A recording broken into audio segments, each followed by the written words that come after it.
301. It's the May edition. May's the month that we're all over the planet, out of the office, on the road, and where are we currently? We're in. Where are we currently? What part of May is this? It's May. It is. We are in Pittsburgh, Kansas. That's right. I'm joined with Eric Curator. I'm Sandy Sanderson. How you doing, Eric guys? Curator. Christian Smith Christian right here. Smith. We'll all just introduce each other. Are you other. out of breath? I'm out of breath. I've run up and down the stairs a bunch of times. Yeah, a little bit. new facility. We were learning how to get the kinks out. Apologize for the delay. But once again, welcome to Suite 301, our monthly podcast where we touch base on all things going on in Colt Club sports. And we are live from JC Ballpark here in Kansas. Championship Day. Beautiful turf field behind us here. Division II World Series. So it's going to be a very heavy baseball show today, heavy on D2 especially. We're going to have some special guests right here live at the ballpark. We actually have both teams here hitting BP at the moment in their cages and so forth. But let's start with gentlemen. I want to for the viewers out there, explain how the process of selecting a venue and a location comes about.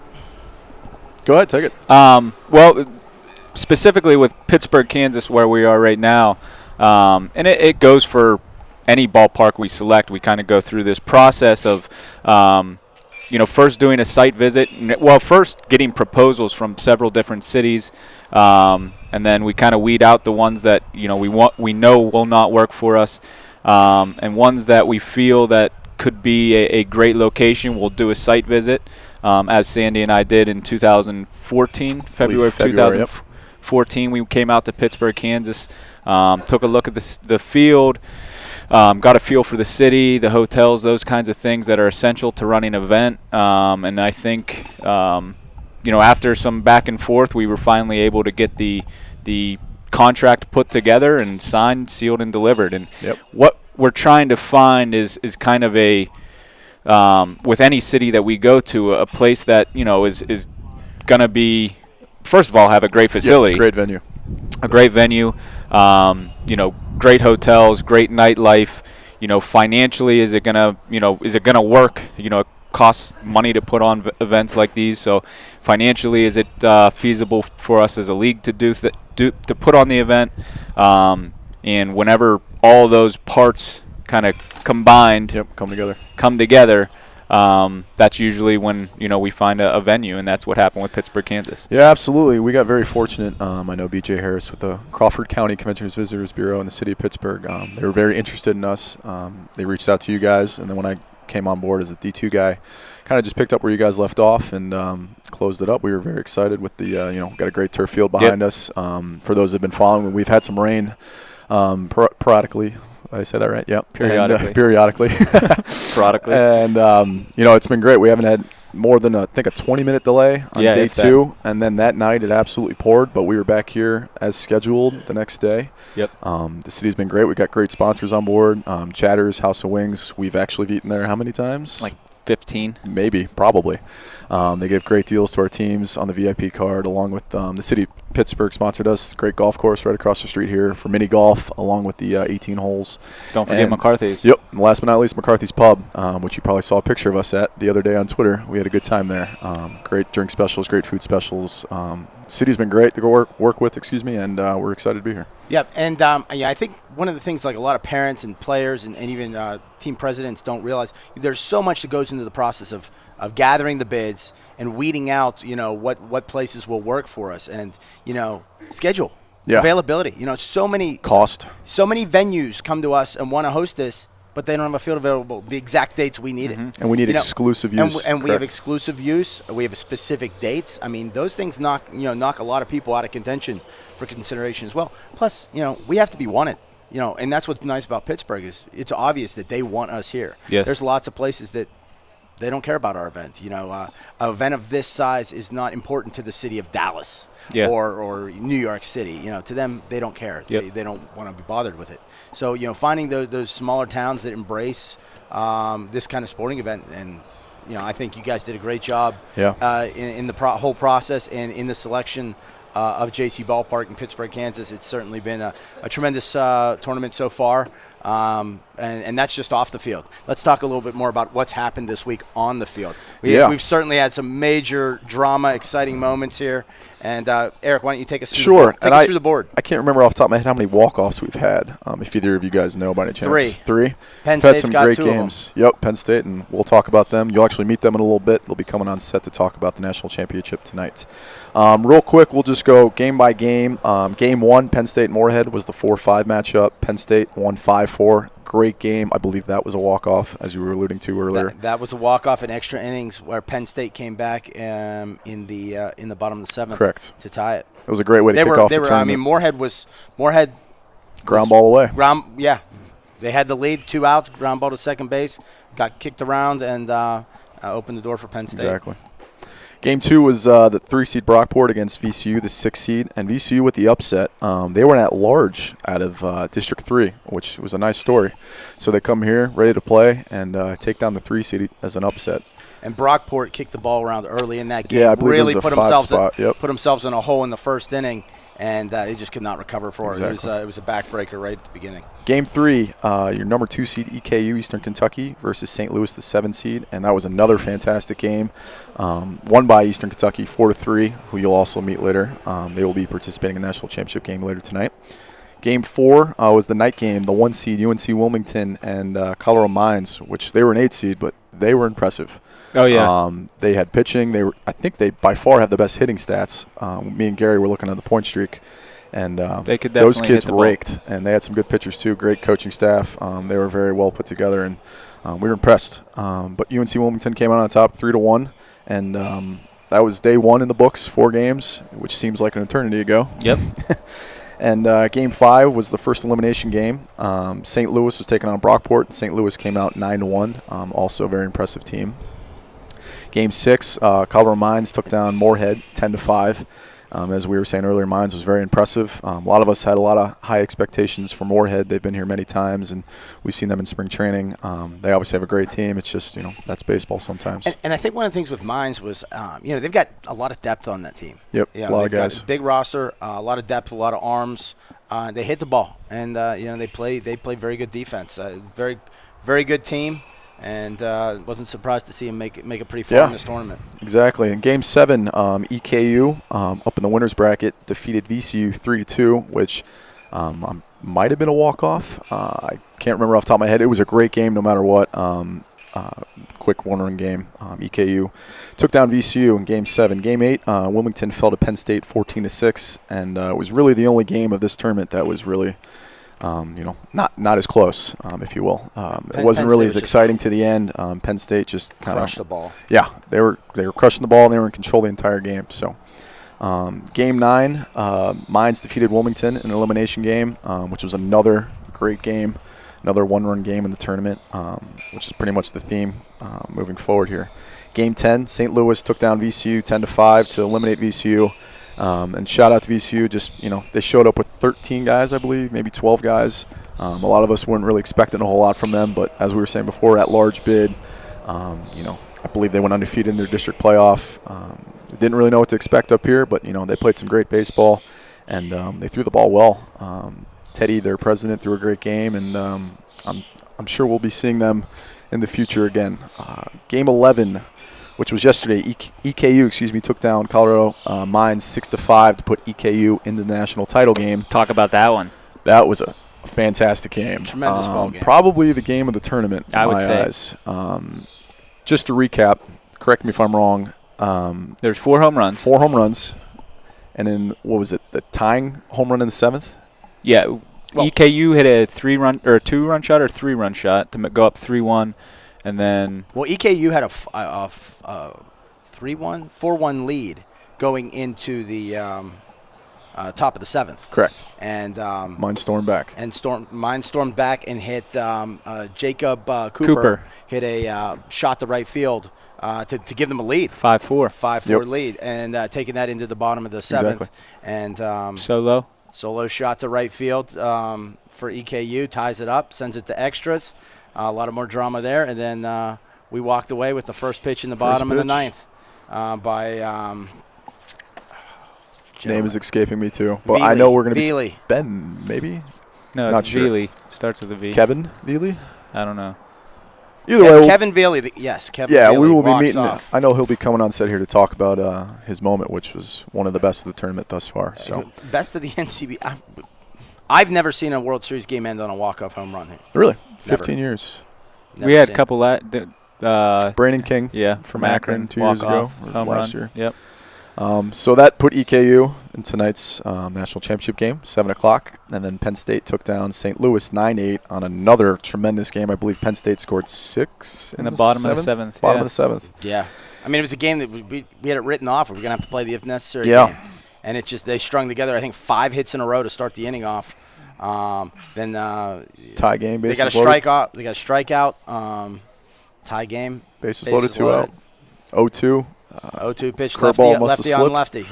Curveball must have slipped. Hit Ryan DeGesso right in the thigh, and the rest is history. That was all she wrote. So And that's what brings us to where we are tonight or today. absolutely. we got Penn State and Eastern Kentucky for the national title. All right. Well, I appreciate you running through the board and getting us Sure. all caught up to speed. I'm going to kick you guys off now. That's fun. Because we're going to bring in some reps from Eastern Kentucky University, and we're going to talk about yesterday's thrilling game as well as how they mentally prepare for this, All right. this championship. We'll be back. All right, thanks, boys. All right, we're going to welcome to the set here. We've got Matt Reidner, head coach of EKU. Coach, come on board. And is this Kevin Veely right here? This is Who do we got? this is Caleb Epperson. Caleb Epperson. All right. Gentlemen. All right. Well, congratulations on so far on what you've been able to do here in the tournament. Well, I'd like Eric brought us through the board getting us up here. It's been an exciting tournament so far for you guys, and what a thrilling game yesterday. You're in a position starting the day yesterday where they had to beat you twice. Not too much pressure on you for the first game. You want to knock it out in one, save some arms, get back in the pool, resting up for today. You don't want to drop that game, but the pressure's really on Mines. And what a thrilling ball game. How do you guys prepare for a game like that in advance? It's got to be a struggle to make sure the guys are focused when they realize it's okay to lose that game. To be honest with you, Sandy, I don't think anybody on our team, we saw that game as sudden death. I really do. The way we were focused, and sometimes on a 10 o'clock game during the season, a.m., we won't be the most focused team, but yesterday the energy was good, and it was like it was a sudden death game. It really felt like that we had to win. We didn't want to play later in the day because you never know what happens, and we've kind of become friends with Akron over the years, and we know that they were in the same position we were. They dropped the first one in the same game last year to Texas A&M. Then they got beat again, and they went home. So we really put a lot of emphasis on trying to win that first game. And in the game, I believe it was the third inning, maybe it was the fourth inning. Mines makes an error, drops a pop-up to lead off the inning. Should have been an out. And not many errors made by Mines this week, but that was a costly one. You guys turned that into a 3-spot that inning with a big 3-run homer to give you guys a 3-1 lead. Caleb, was that you that knocked that ball? Yeah. That ball was blasted. Thank you. So you guys took advantage of the mistake by Mines. We roll into the seventh inning, 3-1. Yeah, it was 3-1. 3-1. No, we put one more up in the bottom of the sixth. It was 4-1. 4-1 going in the top of the seventh. Why don't you take me through the seventh? Our pitcher, Cade Berry, he had thrown a good game. They had hit him, but we kind of limited him. We left it. They left a lot of runners on base, and then in the seventh inning, he just kind of got tired and left the ball up. And Mines is a very good hitting team, and they made him pay. And it was 4-3, and then with one out, and they had their I'm not sure his name, but their best Jacob Cooper, 99. Yeah, Jacob Cooper, and we watched him all week. He could stroke it. And I was a little scared, and there was a reason I was, because then he had a 2-run bomb to right center, and off the bat, I don't know if you noticed. I'm sure you noticed it this week. The wind has changed. For the first 3 days of the tournament, everything was to left field. Then everything was carrying the right yesterday, and he put that ball up to right center field, and I thought it was a base hit. I thought it was in the gap. I didn't realize it was going to carry all the way out of the ballpark. So. Big dramatics there with him to give Mines the lead and sort of give a new breath of life to their season. But you guys weren't done. You guys, down one, kept your heads up high. Take me through the bottom of the seventh. Well, Andrew Recorder led off the inning, and it didn't take very long. Second or third pitch, he knocked it over the right center field wall as well. I didn't think it was gone off the bat, but it did. Like you said earlier, it just carried, and that was a very clutch home run. Tied it at 5, and then we went to extras. Beautiful, beautiful. So, pretty uneventful 8th inning. Top of the 9th, not much going on, and then bottom of the 9th, that's where the fireworks go. I mean, geez, he didn't wait. He didn't spend any time getting ready for that. First pitch. I mean, you probably had guys on the bench that looking for a batting glove, not even watching the game, and probably missed it. Just as I was, I had them putting the microphone down from announcing his name. It was a tremendous moment there. What went through your mind out of third base when that happened? Just utter relief. I mean, I was emotionally, and I think the whole team was just emotionally spent from that game. And Kevin, he hasn't hit a home run all year long. And he made that one count because it was gone off the bat. I mean, it was 30 feet over the left field fence. He really gave one a ride, and I was so happy for him. Kevin's such a good guy, and I was happy for him. And his dad called him after the game. He had been getting on him because he'd been watching the games on our Periscope app, and he had been getting on him for not hitting. And he called him after the game, and Kevin said that he was in tears. He was so proud of him, so that was a pretty cool moment. That's awesome. Yeah. All right, so we have the big dog pile out there. Is great. How going back, you win the game, dramatic fashion. You punch your ticket to today's championship game. How does the rest of the night play out for you guys? I mean, you go back to the hotel, or you just in bewilderment for hours, or is it just back to business, get a good meal, and you get back and do some scouting? We went to Mazzio's, it's a local pizza place, and then went back. Most people went back and took a nap, and then some of us came back and watched the game, and then we went to Walmart and got some stuff to cook out at the hotel, and we got the exact same things that we got the other night, the same amount of hamburgers, hot dogs, the same Heinz ketchup, the same French's mustard. Every single thing was the exact same. Come back and cooked out, and a couple of guys went fishing, a couple went frog gigging, so that's Eastern Kentucky Club baseball. Sounds like a good time. Now, Caleb, from a player's perspective, why don't you tell me about this is your first trip to the World Series, correct? Right. From a player's perspective, what do you think of the event? It's awesome. Giving other kids a chance to keep playing. It's so much fun. That's what I love about it. The people who love the game are here, and that's what makes the biggest difference. Isn't it? I mean, you look at everybody here. Everybody that's on this field wants to be here. They're dying to be here. I see it. I see the chatter between teams. The friendliness, the picking each other up. It's a great environment. I love it, and I'm glad that you're enjoying your time here. All right, so we've covered yesterday. But yesterday's the past. That's true. And this is the present. Yeah. Talk to me how you guys are preparing for Penn State today. We're preparing for them the same way we prepare for everyone else. We're in the same district as Ohio State. It's a Big Ten school, got 60,000 kids. We've never really been scared of the name on other teams' chest. We know Penn State.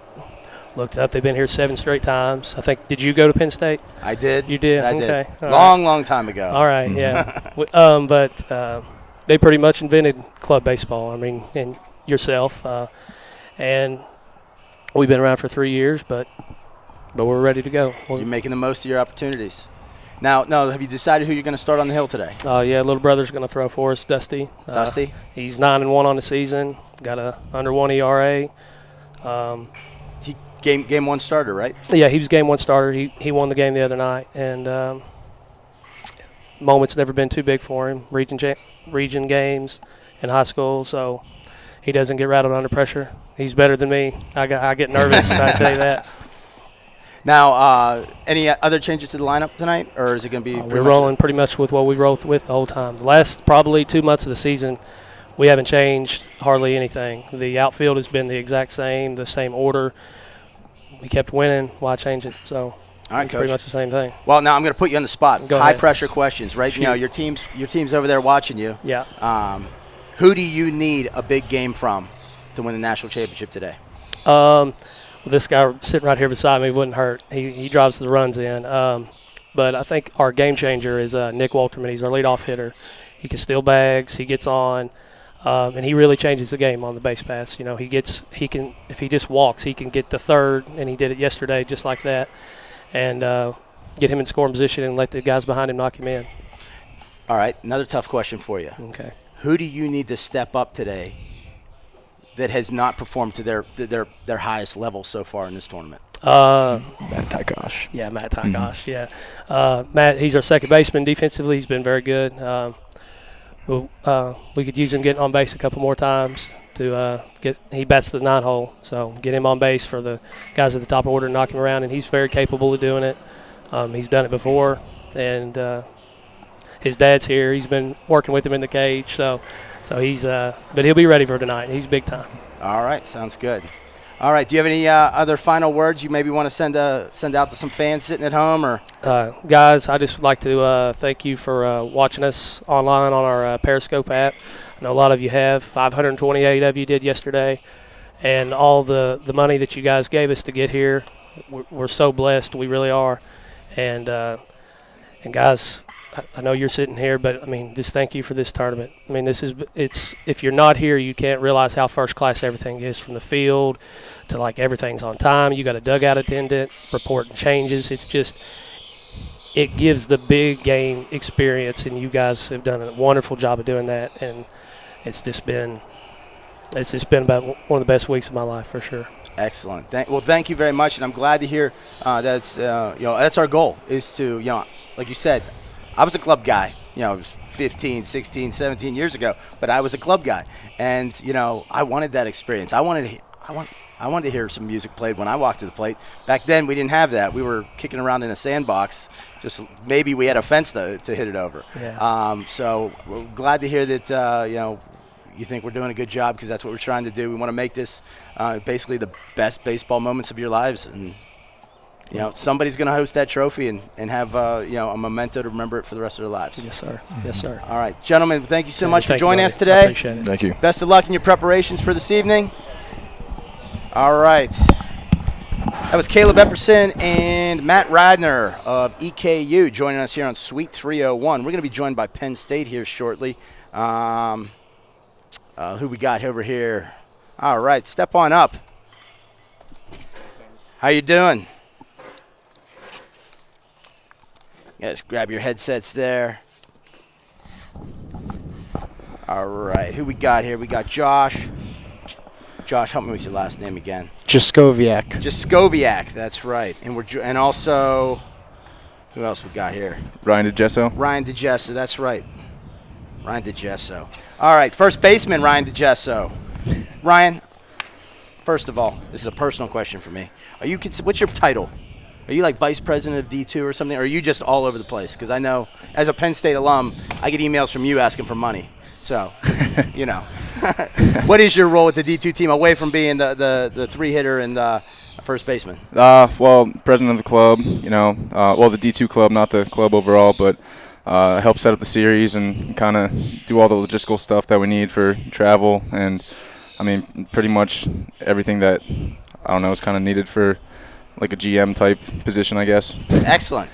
So you're the student, you're the head student officer, and we got Josh, the head coach over here. Now, guys, Penn State's, my alma mater, so, we know club baseball. We're proud of what we do. But 7th straight Division II World Series appearance, something to be pretty proud of. And this one's been a wild ride. I mean, you look at you were 1 out away from dropping game 1. But, something was on your side, and that came back for you. Let's talk a little bit about yesterday. I mean, and Josh, I'm going to ask you some of the questions I asked to Matt from EKU. You're in a position yesterday where if you lose the game, your season's not over. Right. And St. Louis is in the opposite position. How do you keep the guys focused on winning and getting after that first game? Because obviously – if you win game 1 yesterday, you don't have to play game 2. You're saving a couple arms in the bullpen, puts you in a much better position for today. How did you go about keeping your guys focused leading up to yesterday's start? I think that with this team, because we've been in that situation so many times before, where we've been playing good non-conference teams, Pittsburgh, JMU, Maryland, SUNY Brockport in the regular season, it's a very experienced team when it comes to being intrinsically motivated. It comes from within. They don't need to be told anything. They don't need to hear it from me, because everybody knows the situation, and we've done this so many times before that when we come into a game like yesterday, we know that it's our time to go out there, do our business, go through the day, and play our style of game. And it doesn't need to be said, and we're all ready to go, and that's a wonderful attitude to have amongst the ball club. Absolutely. Now, let's talk a little bit about yesterday's game. I mean, frankly, we had you written off. Late in the game, what was it, 8-3? 8-2 maybe? Yeah. 8-3, I believe. It's bottom of the ninth, or bottom of the seventh. We, as a staff, we figured, we're at this point right now. We're going to play another game afterwards. And your guys just came out hacking in the seventh.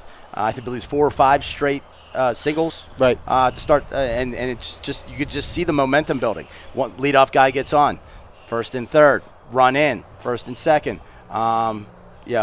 Take me through the bottom of the seventh and what you said to those guys to not have them give up on a game that was still obviously winnable. Well, like I just said, it was something that we all knew going into that inning that we can still do this. And what I think was really powerful about that seventh inning is that it wasn't just any one guy. Hooven starts off ball right past the shortstop's range in between third and short, and guy gets on, and there's just a little bit of hope, and not any one guy felt like they needed to end it on a game-winning homer. We were certainly in that position multiple times with Castro, with Ryan, up where we had guys who have hit us homers in the past. We walked off against Pittsburgh. We're not walk-off, but we were down by 2 or 3 runs against Pittsburgh earlier in the year, and Will Bennett hit a homer off the left field foul pole to put us ahead 9-7, go on to win that game. But in this game, no one guy did it all. It was the total team effort, batted through the lineup.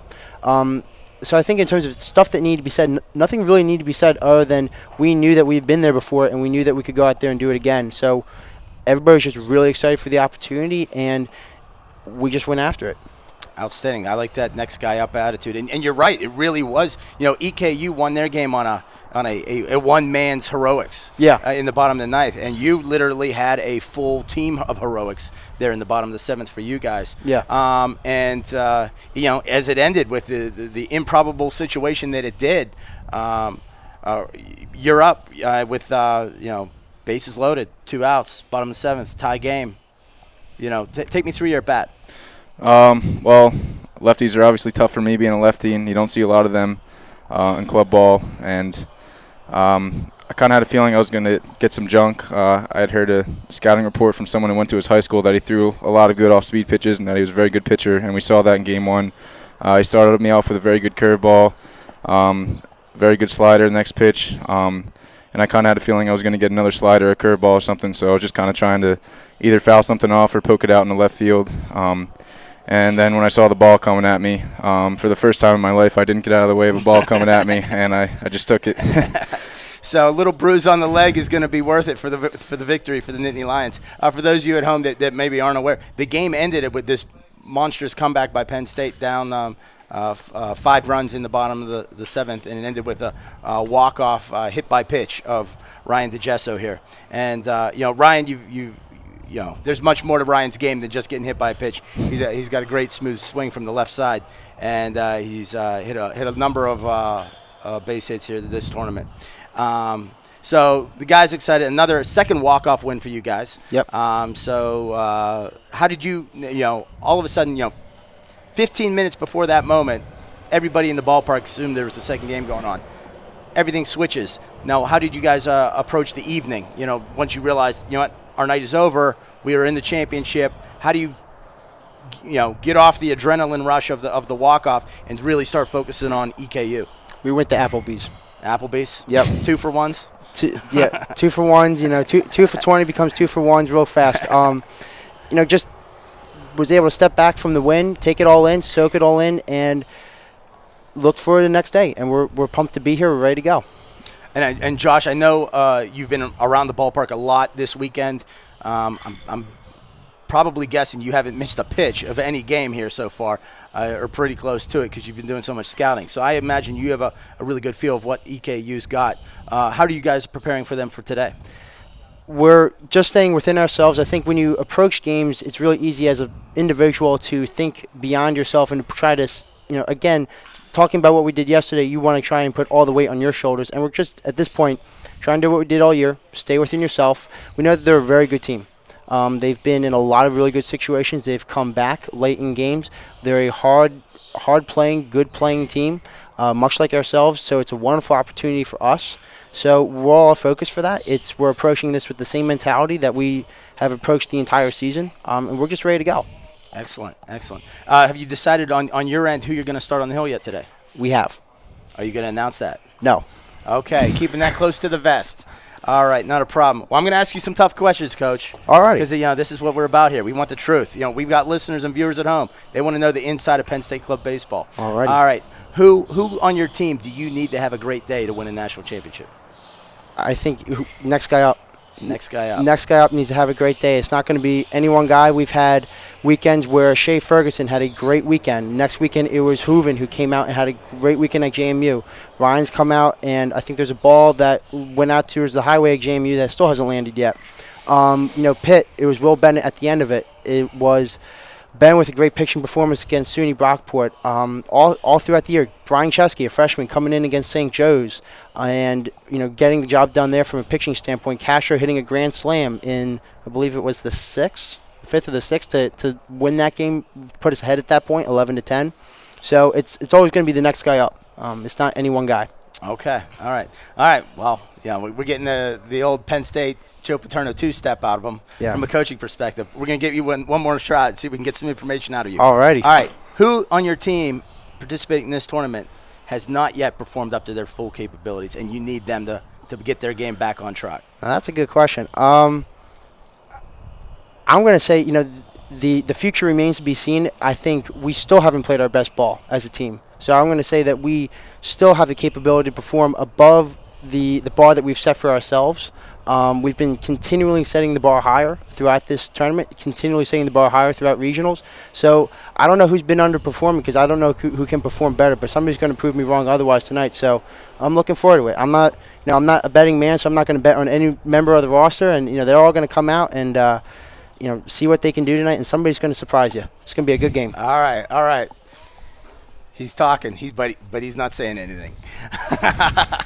Good stuff. We're kind of used to that. That's the way Joe Paterno ran his press conferences. And my old boss, Joe Vihek, was the same way, so I learned from the best. Absolutely. Well, let's talk a little bit about the tournament from a sort of an off-field perspective or less of the strategy perspective. Ryan, as a player, you've been to – is this your fourth World Series? Yes. Are you a senior now? Yes. You come back for a fifth year? I am, yes. Of course. Because of my program, not because of my lack of intelligence. What is your program? Architectural engineering. All right. 5-year program at Penn State. Good stuff. So we'll get to see you on the field for another year. That's excellent. Now, take me through what the World Series means to you as a player. I mean, we got the EKU's perspective because it's a first-time event for them. But this isn't new to you. I mean, Kansas is new. This field's new. But the experience of the World Series isn't. What does it mean to you over the years? Like from freshman year, what did it mean to you? And what's it mean to you now as a senior to still be getting back here? It's just, a great experience, a great opportunity to keep coming back and keep having a great team around me that is able to put us to that next level and get us to the World Series. It's not something that we take for granted, obviously, because the past 3 years we haven't really been successful. This year it's just a wild ride, and we appreciate the experience, and we see a lot of good ball teams around us, and I can say from a player's perspective that this year all 8 teams were definitely better than my freshman year, all 8 teams. So the competition's getting better, and that just says more about what our team has done as a club and what Eastern Kentucky has done as a club to get to this point in the championship game. So it's just something we really look forward to, and we're just very fortunate to make it every year.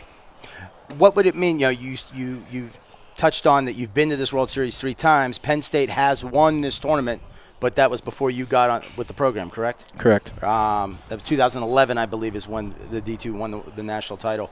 What would it mean to you to after 4 years, finally get to lift that trophy up and walk out of the World Series a champion? It's probably the greatest feeling in the world. The feeling of losing it is like nothing you'd ever want to experience. And, that's, I think, for a lot of these guys coming back 3-4 times, that's really the drive that's pushing them. It's just it's probably the most satisfying thing that we can do when we have alumni following us, and they've had that experience. They want us to have that experience. So seeing the excitement out of them for us to come out and win a game like we did yesterday is, just showing to me even more that if we can pull it out tonight, it's going to be a great experience and great feeling. Okay, excellent.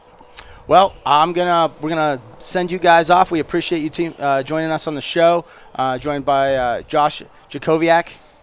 Did I get it right? Close enough. Close enough. Head coach at Penn State Baseball Club, Ryan DeGesso, president of Penn State Baseball Club D2. Gentlemen, thank you so much for being on the show with us. Best of luck tonight in your preparations for EKU, and hopefully, someone here. I'm unbiased. I'm at work. I'm unbiased. Someone's going to be hosting that trophy, and I just hope it's the best team. Thank you, guys. Appreciate it. Thank you, Sandy. Thank you. Right. All right, we're going to be joined here shortly by Christian Smith. We're going to bring him back on set and finish up our broadcast here. Last one thing we want to touch on, catch you a little bit up. As I mentioned at the beginning of the show, from here we leave and drive to Kentucky, Paducah, Kentucky, where we'll be heading for the Division I World Series, which starts this Friday. And Christian, Vice President of Baseball Operations, heads up that tournament. And we'll let him, give it a little recap. Give not a recap, but a foreshadowing of what's to come later this week. Yes, I am extremely. This will be my first Division I World Series that I'll be overseeing, but I'm extremely excited about it. The field of teams that we have in this year's tournament, just big name schools. I mean, you have Arizona State, you have Oregon, Illinois, Iowa State, Texas, East Carolina, you have Florida State, Penn State. So a great list of teams, and I'm just really excited to get the game started and get played. I've been kind of communicating with some of the teams about practices and things like that, and every text I get back is we just can't wait to get started and play. So I know the teams are excited about it. We're excited about it.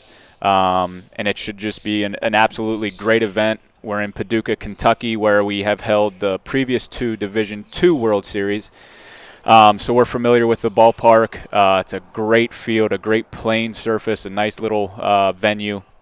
And the city of Paducah is just a great place to, a lot of nightlife, hotels great. So it's going to be a great experience for not only the staff, but the teams as well. So can't wait to get it started underway on Friday. Yeah, I'm excited to get there. I mean, for the last 2 years, Division II has been in Paducah. Yep. During that period of time, I was in Columbus, Georgia, with Savannah, running the softball World Series with her. Yep. So I haven't been to Paducah yet. Yep. But for 2 years, I've heard you talk about how awesome it is. Yeah. And how great the experience has been. So I am very much looking forward to getting there, and experiencing everything from Doc and Fowler and the legend of Doc. The legend of Doc. And, and so forth. Excellent. And really, with the lineup of teams, I mean, you can't make that up. If you said, when you just talk about big name schools or big name baseball schools, we couldn't have picked out of a hat eight better programs to throw into one World Series. Yeah. So I'm really excited to see how this thing plays out. I'm excited to see Penn State play Arizona State, 2 teams that have never faced each other. Oregon and Florida State. Yep. They're already hyping it up as a rematch of the Rose Bowl from this past year. Wow. So EKU. ECU's playing Iowa State 7 p.m. on Friday, and then the other game. It's escaping me right now. Illinois is facing off against Texas. Thank you. So yeah, I mean, you go into tournaments and you think, you have an idea of maybe 1 or 2 of the teams that you think are really that have a good shot at winning. This tournament, 1 through 8, to me has an opportunity. I mean, obviously that's the case, but I couldn't make a pick. Even ECU's 15-0, 34-2, going up against Iowa State, who was an at-large selection, who everybody thought Colorado State was going to win that Mid-America Regional, and they surprised everybody. So they can surely surprise ECU, and I think that goes for every game. It's going to be a tough one to predict. That's for sure. So we're just going to have to play it out and see how it goes. I guess so. I guess we're going to have to play the games. Play the games. All right. Sounds good. Well, I'm certainly looking forward to that. And be sure to tune into all the action on the NCBA website. There'll be live audio broadcast of the games, the live stat tracking available online as well. You can see that on our Facebook page or follow us on Twitter at the NCBA, and so forth. So that'll be the D1 tournament beginning this Friday. I think that's it for today. Okay. All right, so we're gonna sign off. We're gonna wrap things up here from JC Ballpark in Pittsburgh, Kansas, site of the NCBA Division II World Series. National Championship game, Penn State versus Eastern Kentucky, begins at 7 o'clock Central Time tonight. So be sure to follow along online if you're not going to be able to be in attendance. It's certainly going to be a great ball game. This looks great, by the way. I just want to say how great it looks. I mean, it was very not that so humble of you to say since you set it up. No. It's just we do it in the office, but when we got a chalkboard behind us. Yeah, we got a chalkboard, a calendar. This looks really professional with the teams coming on. I was watching it on the computer screen up there, and if we could only get some professional talent. Yes, but we were watching at lunch today the SEC baseball regional tournament, and they kind of had the bat field, and it looks good. Is what I'm trying to say. Awesome, thank you. You did great hosting, by the way, as well. Did I? Yes, I think so. I didn't hear any of it, but I'm sure you did. I asked some questions. That's good. All right. Thank you guys for tuning in. Thanks for tuning in. See you next month. Next month, Sweet 301 in the June edition. That's where we tell you all about what happened. I can't wait till June. All right. We need to hang up. Bye. Peace and blessings. Peace and blessings.